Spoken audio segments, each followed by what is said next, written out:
It's very easy to confuse a calm but clouded state as deep meditation. And this is a point that many people get stuck on. Let's clarify this today. Hi there, meditator. Welcome to episode 70 of Master Your Mind Daily, your daily source of inspiration for all things meditation, anxiety, and personal growth. My name is Giovanni Dinsman. I am the author of Practical Meditation and the creator of livingthere.com, one of the top 5 most visited meditation blogs on the planet. Today we are talking about what is the process of meditation, what is the mechanics of meditation.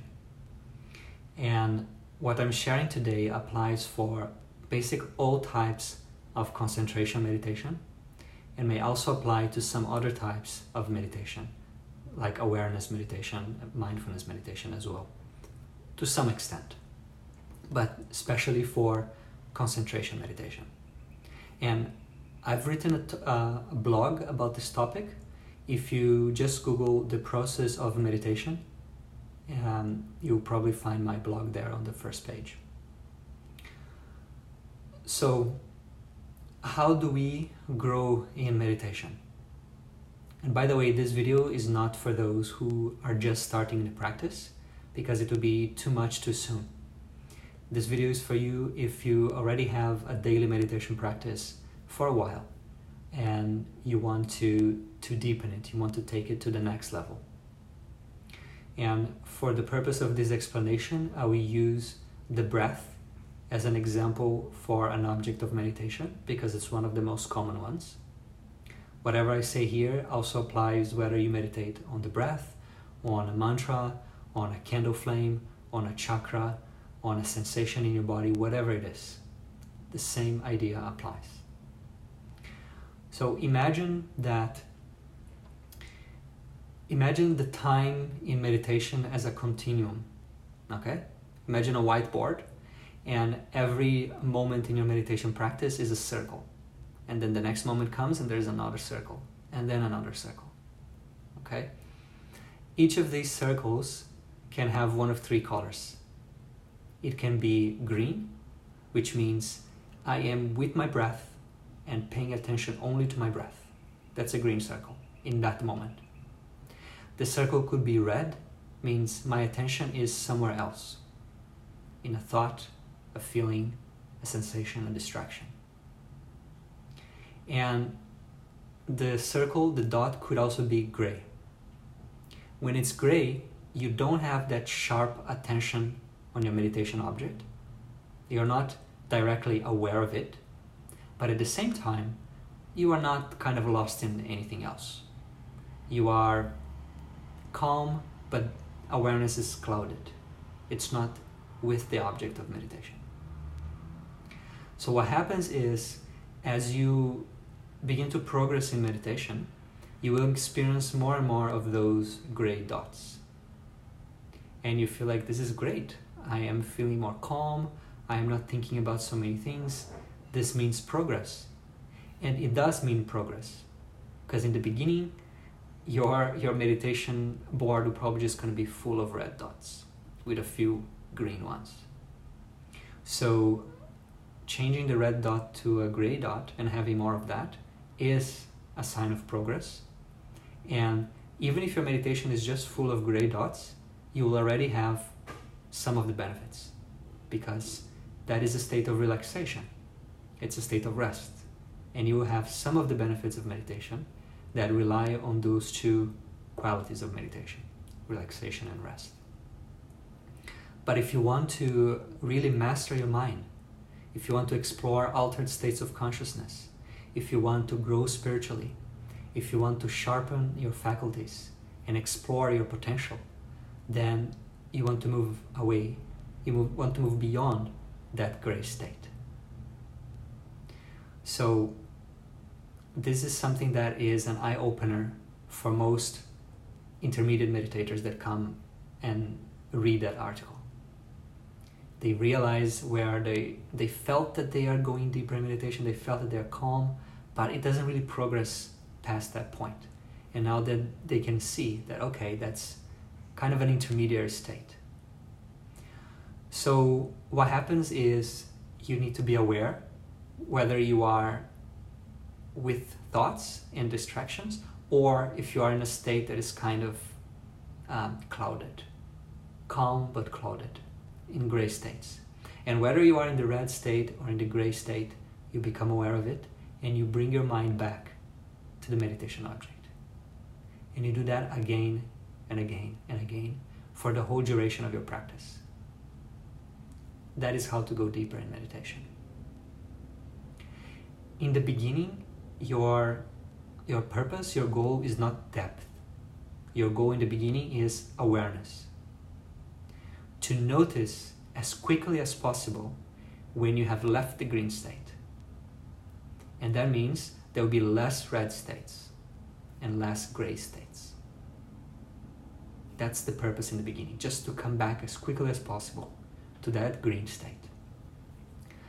After that has become more and more established in you, the second goal is stability. To have as many green moments continuously as possible. So in first stage you are diminishing the amount of reds. In second stage you are increasing the amount of consecutive greens. And then in the third state, then we are talking about depth. You are not getting distracted so often, you don't fall prey to gray states so often, and you have a lot of consecutive green states. And then your attention, your awareness is starting to become more subtle, more stable. And you notice that any given green dot is actually made of 1,000 small dots. And so your purpose at that time is to go deeper and to make sure that that green is really, really green. Not just 60% green, not just mostly green, but like clear, pure green. That is when you're talking about the depth of attention. You're going into the object, you're becoming one with it. You forget about your environment, you forget about your body, your thought, yourself, and you become one with that object. And of course, this is a state of peace. There's nothing to trouble you there. And then the fourth state is transcendence. All the colors disappear. Even the green dots disappear. And the dots, so to speak, are now transparent. The object of meditation disappears and you're left in a state of pure awareness. That can happen with all meditation techniques that you practice. But it's very challenging and not advisable to want to start that from the beginning, because you don't have that preparation and you won't be able to keep it. It won't go deep. And that's one of my criticisms with the approach of transcendental meditation. I made a video about it a few days ago, which you can check if you're interested. So the question then is how to generate more intensity with your practice. How to do that? It all depends on the attitude that you bring into the practice. You want to, and just as a reminder, this is not for beginner meditators, this is more for intermediate meditators. Otherwise, it's too overwhelming. But if you are an intermediate meditator and you want to take your practice to the next level, to bring more depth, then the attitude that you come to meditation, that will determine the depth. If you practice just casually, as it's something in your to-do list that you have to tick, then the benefits that you're going to have is going to be one level. But when you sit in meditation, if you have the attitude that this is the most important activity of my day, I want to go deep into this and I want to focus deeply in this and see what's possible for me. This is really important for me. There's nothing else I should be doing or thinking about in this next 10, 20 minutes.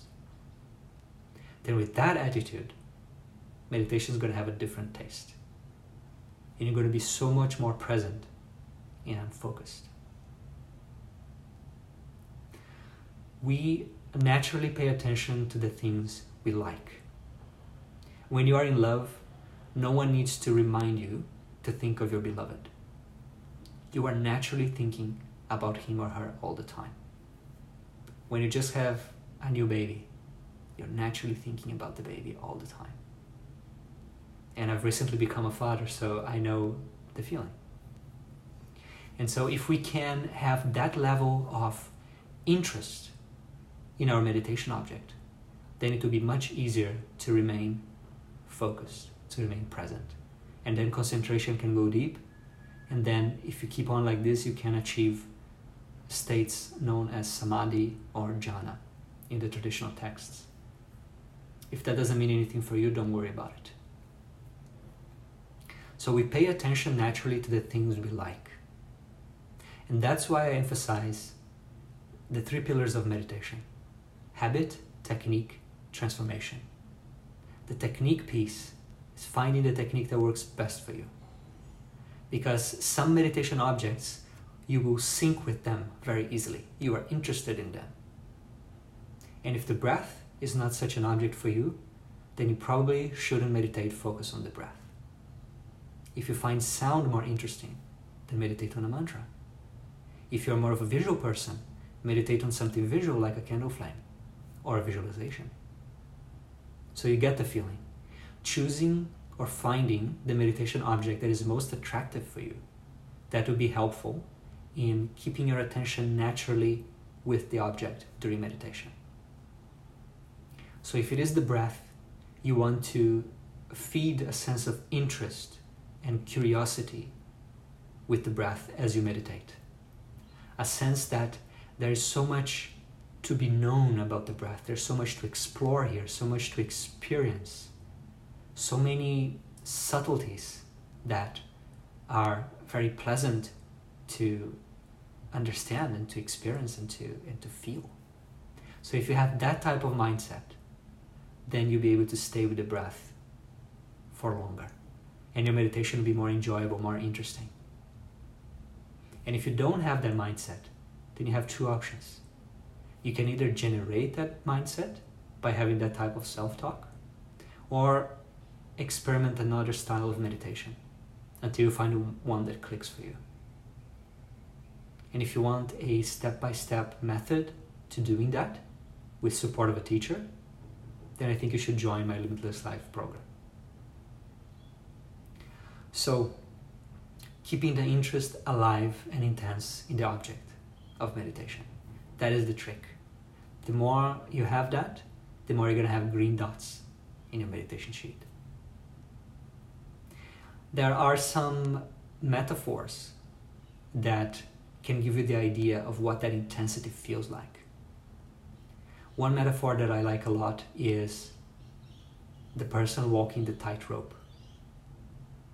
You have to be 100% there, moment after moment, fully aware, because the slightest distraction, you're on the ground, you fall. So if you can just imagine that state of mind, of being there like moment after moment, so focused, then you can generate that intensity. Another metaphor is if you imagine that your mind is made of iron fillings and that the meditation object is a magnet. So if you can think like that so you can generate that feeling, you'll be able to have a deeper meditation. Another metaphor is thinking of a candle burning on a room without any wind, without any draughts. It's perfectly still and centered. And that's how you want to keep your mind with the meditation object. There are many metaphors that can be helpful for you to contemplate and have a feeling of what is that sense of intensity and wholeheartedness in meditation. And when you find that, and when you're able to come back to that again and again, then you will see your meditation going to new heights. And you can apply that to any other area of your life, and you can live more wholeheartedly. Your whole being is going to be there. And that's a new level of understanding what it means to be in the present moment. here and now. And I have a few more metaphors here in the book. If you are a reader of the book, in page 74, The Art of Concentration, you see that metaphor is illustrated here. And there are like 10 different metaphors that you may want to check out. Is this making sense so far? Am I going too far or too deep? Please let me know by writing in the comments. And the final element I want to share about this is meditation involves a subtle effort, not a heavy-handed effort. And by subtle effort, I mean there is a balance between effort and relaxation, between intensity and gentleness. Yes, there is incredible intensity in meditation. It can be, if you want to go deep. In Buddhism, they say, meditate as if your head is on fire. Like a man whose head is on fire seeks water, your mind should seek and stay with the meditation object. That's not easy, but it's helpful to keep that metaphor in mind, or any of the other ones. So, balance. You should not be tense in your body or in your energy. There is intensity, but there's no tension. There's intensity and relaxation at the same time. And in the beginning, you may not understand what that means. That may feel impossible or contradictory. But if you just keep that in the back of your mind, eventually you will find that experience. So that's what I had prepared for today. It was not a talk for beginners, but if you're an intermediate meditator and you want to take your practice to the next level, I think you might have enjoyed it. So in summary, you can think of your meditation practice as a sheet of paper, and every moment there is a dot. And that dot can be red if you are distracted, it can be green if you are with your meditation object, or it can be gray if you're neither distracted nor aware of the object. And that gray state is something that intermediate meditators need to watch out for. Because in that state you are calm, there's a sense of relaxation, there may even be a sense of stillness and emptiness, but meditation won't progress from there because you have forgotten your object. And the trick to stay more with your object and have more of a green sheet of paper, let's say, in your meditation, is to generate intensity, keeping curiosity and interest for the meditation object. And for that, it's helpful to choose a meditation object that works for you. And when you do that with balancing that intensity with gentleness, with relaxation. That is the state to be aimed for. I hope you have found this helpful. If you want a more structured approach to meditation, so that you can apply this and other principles of meditation day by day without overwhelming yourself, then I invite you to join my Limitless Life program. And to continue receiving the other videos in your feed, make sure to like and follow the Facebook page of Live in There, or if you're watching it on YouTube, subscribe and turn on the bell. Thank you for watching. Happy growing.